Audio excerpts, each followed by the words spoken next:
Навес астындағы уналарды тартып отқан видеомыздың екінші бөлігін баштадық. Жаңадан көріп отқан айта кетейін, сіздер Машина Кечи каналын көріп жатасыздар. Бүгін 4 октябрь 2020 жыл біз осы шарындағы Жапалақ уна базарындабыз. Апта күнгі жексенбі. Ауа райы ушундай жагымдуу, жылуу, 20 градустан жогору болуп атат. Бу Lexus GX-тан баштай берейин анда. 470 2005 жылы чыгарылган спорт сливер деп коюптур. $18,700.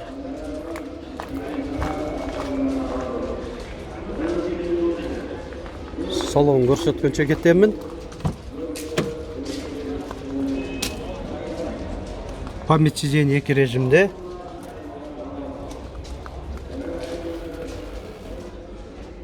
Бұлдай премиальный уналардың көпчілігіңізге белгілі болып қалған. Өте чукулут эле токтоло бербейлі. Арқасында да мынандай климатты башкаруу бар экен, монитор.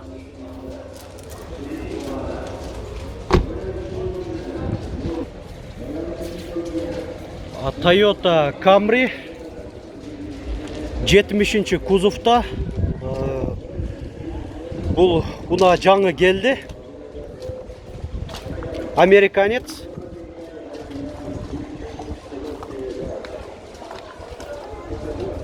Төрт дөңгөлөк тең, жайқы, протекторлары жакшы, өзүнүн оригинал куюлган дистеринде. 2018 жылы чыгарылган, объему 2.5, пробеги 23.000 миль. Есім байланыш номері 702 70 15 00. Милді дағы 1,5-га көбөйтүп кое бересиңер, ошондо километри чыгат.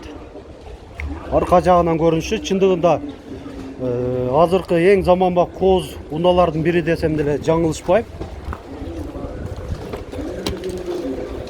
Салонда көрсөтөйүн. 4 айнеги тең электро көтөргүчтө, бардыгы тең автодо. Авто деген бул кнопканы бассаңыз, бир бассаңыз өзү ылдыйга түшө берет, бир көтөрсөңүз эле автоматтык түрдө көтөрүлө берет. Жакшы функциялардын бири антизанос, авто подсветка, баягы дневной ходовойлор иштеп турат. Электро приводта отургучтары, круиз контроль бул жагынан башкарылат. Контроль система передвижения дорожного полосы, баягы жолдон чыгып кетип атканда экстремалдык түрдө өзү иштеп кетет. Уна токтоп дегендей старт стоп. Отургучтары да кожа, мынандай боковой поддержкалары жакшы, мынандай көрүнүп турат, көрүп турасыздар, выразительный болуп турат. Анан могу жери дагы кожа материал экен, могусу да кожа сыяктуу. Жаңы уна болгон үчүн навороттор бунда да көп.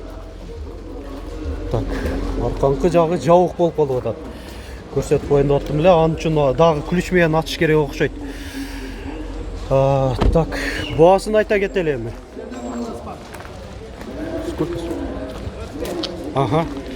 Айтылыш баасы $25,000. Honda CR-V 4 муундагы.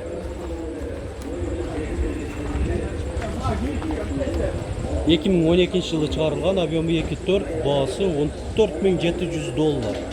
Коробка автомат. Кара кожа, штатный монитор, камера заднего вида. Дөңгөлөктөрү размери 225-65, 17-лик. Уна жабык болса керек, ачык экен. Да. Кыска кылып көрсөтүп кое берейин.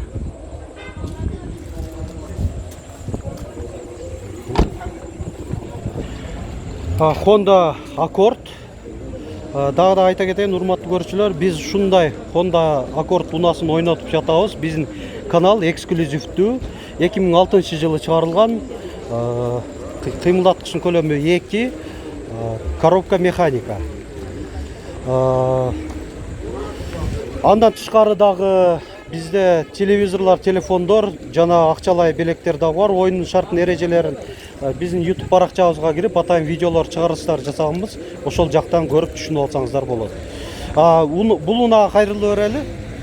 Буганда өзүнүн оригинал куюлган дистеринде 4 тең дөңгөлөктөрү все сезонка экен. 2007 жылы чыгарылган, объему 2.4, коробка автомат, чыгымсыз жол айдайт турган экен. Есін байланыш номерин бирөөсүн айта кетейин, 776 23 17 17. Басы $7000 беле? $7800 деп атат, айтылыш бас. Кеми бар дейт. Азыр салонда көрсөтөйүн, бирок уна аябай таза, жакшы.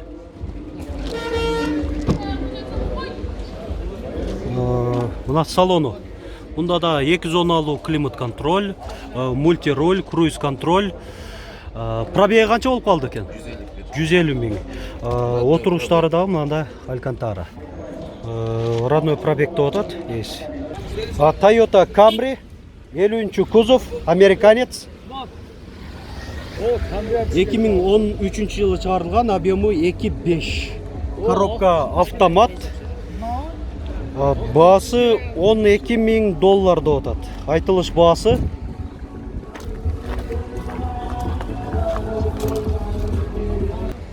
Honda Elysion. Бул да мындай жакшынакай минивендерден 2005 жылы чыгарылган, оң руль. Объем 2.4, газ, бензин, газ жабдыгы да бар экен мында. Есим байланыш номер 556 58 58 58.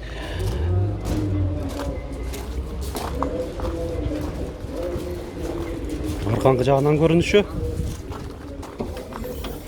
Мына багажнигин да ачып атат, көрсөтүп кое берели. 3 катар миниван дедик, ошондо буга 8 адам отурса болот. Бул жагында багажнигинде деле эми бир канча жүк баткырса да болот экен. Эми салонун өтөлү. Салонунда да мыналары под дерево, климат контроль. Бул жагында мультимедиаларын жана башка опцияларды башкаруу ушул джойстик менен башкарылат. Жакшы эле. Айтылыш баасы $9000.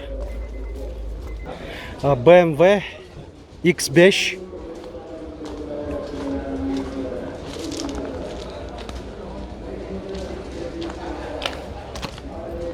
Төрт дөңгөлөө тең жайкы, протекторлары жакшы.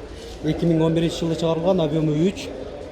Баасы $17500. Салон уна жабык турат, ушундай алып көрсөткөнгө аракет жасайын. Кожа, монитор, авторучник. Бул арканкы жагынан көрүнүшү, камера заднего вида, парктрониктер бар экен.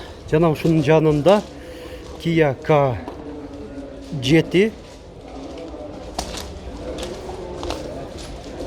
2012 жылы чыгарылган, объему 3, баасы $12.500.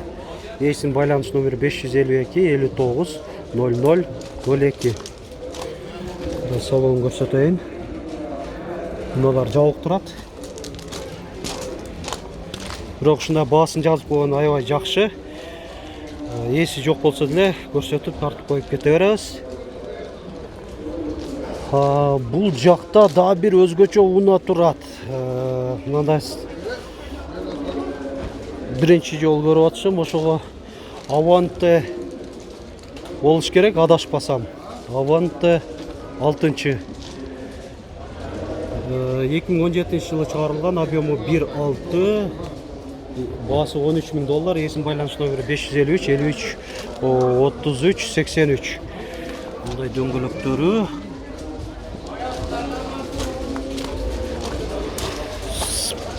Спортивный вариантта экен эле. Avante экен, ооба, туура эле айткан экенбиз. Уна жабык азыр. Мында көрсөтөйүн. Атайын отуруштарда байкасаңыздар, спортивный жасалган, кызыл кожа, авторучник, подогрев руля, монитор, круиз контроль, бунуку адаптивный болуш керек. мультируль, антизанос, система предупреждения аварийный ситуация дегендей ошолор дагы бар экен. Люк бар. Жакшынакай мына. Мына өзү көп жаңылыктар келиптир. Өткөнкү аптага салыштырмалуу чындыгында жаңы башкача жаңы модельдеги жылы жаңы унааларды тартканга аракет кылдым, урматтуу көрүүчүлөр. Аягында Honda тартып кое алам да. Бул Honda моделин билбей атам азыр. Билбей аракет жасайбыз. 2013-жылы чыгарылган, Кореядан алып келген экен. Объему 3.5, бағасы $17.000, коробка автомат, есің байланыш номері 557-02-07-49. Люк бар. Кыйла мынандай широкий минивэн екен. Honda Odyssey екен. Odyssey болса, ошол бул баягы өзү экспортный варианттагы. Тагыраак айтканда Америкага баягы ылайыкташтырып жасалган, ошондой габариттүү чоң унаалардан. Аябай чоң экен. Мындай сиздерге билинип атабы, билинбей атабы.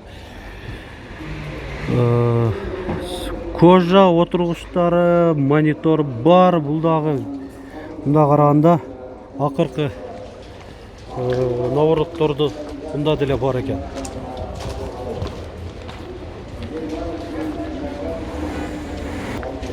Видеону акырына чейин көрсөңүздөр адаматсыздар демекчимин. Ушул эми биздин мээнетибизди балап класс калтырып, комментарий калтырып кетиңиздер. Мо Lexus мен жыйынтыктайлы 2008-жылы чыгарылган, объем 2.5, бағасы $9.500.